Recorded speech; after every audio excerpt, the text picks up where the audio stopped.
Now to your top 10 headlines in just 2 minutes. A 22-year-old man's behind bars tonight after a deadly head-on crash on Quincy LaPorte Road near Brownsville. Today, CHP says Caleb Rice crashed into the car of a 59-year-old man from Clipper Mills, killing him. Rice was arrested on DUI charges. 2 people were taken to the hospital in Fairfield after a Jeep crashed into the back of a broken-down box truck on the side of the highway on westbound I-80. One person had moderate injuries, the other had only minor injuries. The Tuolumne County Sheriff is now investigating after a man shot a neighbor thinking it was an attacker. It happened yesterday in Jamestown. The neighbor was not seriously hurt. Nobody's been arrested so far.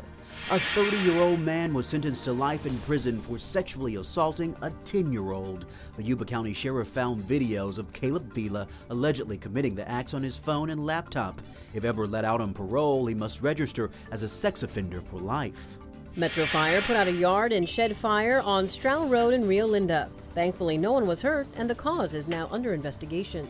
FEMA says they've now sent more than 700 people and millions of dollars to Maui to help with the recovery effort. The death toll has sadly continued to rise, with more than 100 people now confirmed dead.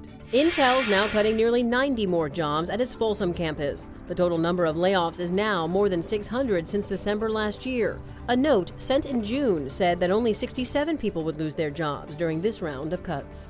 A town in Minnesota is now without a police department after officers walked off the job. Many of the officers were there on part-time and said once the chief resigned, they followed. He left after asking for better wages. A survey showed that police departments saw 47% more resignations in 2022 when compared to 2019. Thankfully, nobody was hurt when this city bus caught fire in Buenos Aires, Argentina. The fuel from the bus leaked out all over the highway and stopped traffic. Local media says the fire was started by a mechanical issue. Researchers at the University of Alabama, Birmingham were able to use kidneys from genetically modified pigs inside a donated human body for a week.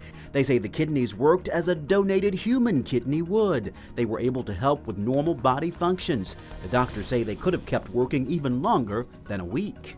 And those are your top 10 headlines in just 2 minutes.